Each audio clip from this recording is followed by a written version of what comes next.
In our previous lessons, we have seen how to configure our tests in Blazemeter. Now we're going to run a test and have a look at the reports that Blazemeter generates. Let's go to one of the tests that we previously saved. If you go to the test configuration, we can see that we have already uploaded a JMX and the CSV data file. And we're going to be running the tests with 50 users with a ramp up of 25 seconds and running 5 iterations each.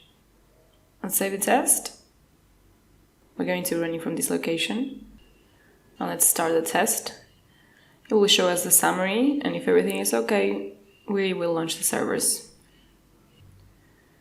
It normally takes for some time for the test to start.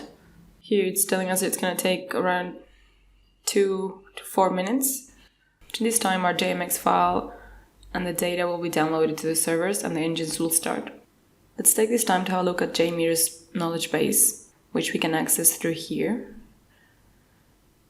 Here you'll be able to find a lot of useful information on how to use Blazemeter. We'll find information on how to create a test, run them. We can search, for example, the JMeter test, and it will give us information on how to set up the test, which we have already seen. But in case you need to freshen up, you can come here. Here you find information on all the other types of tests you can configure in Blazemeter. You can also find detailed information on how to integrate the APM tools, for example New Relic, which we have mentioned before. Here we'll have a step-by-step explanation on what needs to be done to integrate it. You'll find all the advanced features you can configure in your test. You can also find more information on understanding the reports. Here you have all the integrations and plugins that work with Blazemeter. You can also find some frequently asked questions. Anyway, it's good to know that this is here. It can come quite handy when we're starting to use the tool. So let's go back to our test. You can see that it is still running because we still have a stop button here. Once it stops, we will see the green button here again. We can see which of our tests is running because it will have this little green dot next to it. So once it stops, that one there will disappear. There, we've seen that it has finished. So now let's have a look at the report that has been generated. This first tab will have a summary of the test. Here it will indicate the maximum amount of simultaneous users we had running the test at any point.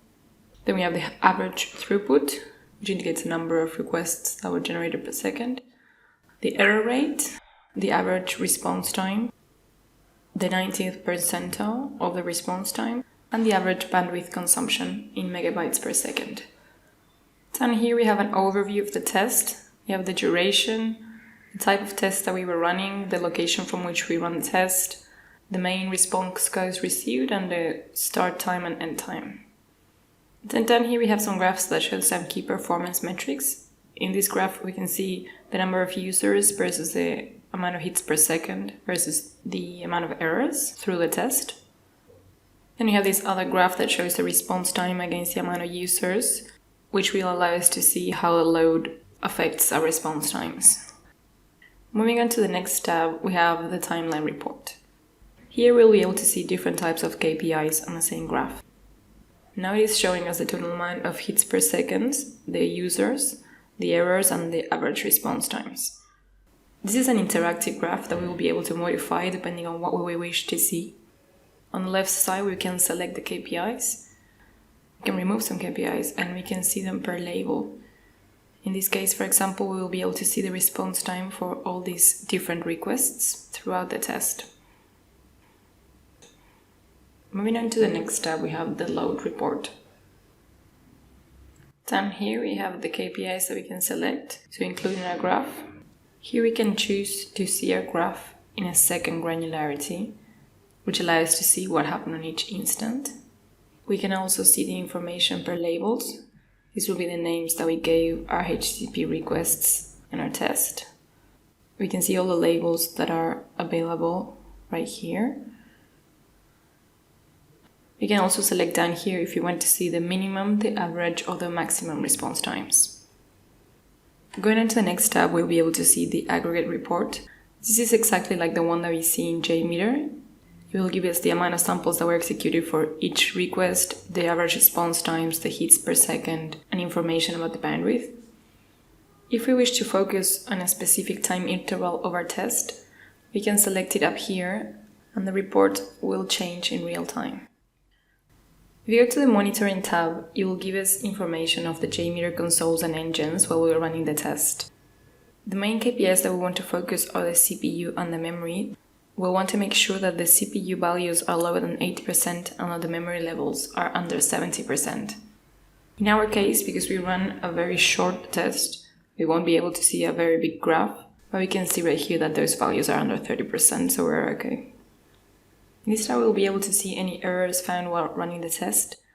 We'll be able to group our errors by label, response code, or assertion name. Here we'll be able to view the logs of each server that was used while we were running the load test. Then in this last tab, we'll be able to see the original test configuration, as well as the load properties.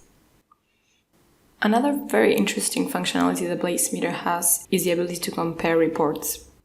Here it already opened the report we were just viewing, and we will be able to add another report here to view them together. To do this, we will just drag and drop the other report here, and it will show us a different graph for each KPI comparison between the reports. This is very useful to compare 2 or more runs of the same test. The report comparison allows us to add a maximum of 5 reports to compare. The last feature that we're going to see is the executive summary. This gives us a printable report, which includes the top 5 slow responses, the top 5 errors, the test setup, the graphs which present the user's response times and hits per second, a summarized aggregate report, and a summarized error report. It also allows us to run our own summary and conclusions in the section at the top of the report. We can also share this report by enabling this share report. I'm sharing this link. Anyone outside Blazemeter will be able to access the report.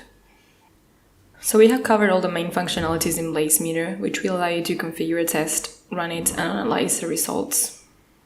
If you wish to learn more about Blazemeter, you can always consult for more information on the knowledge base we saw before.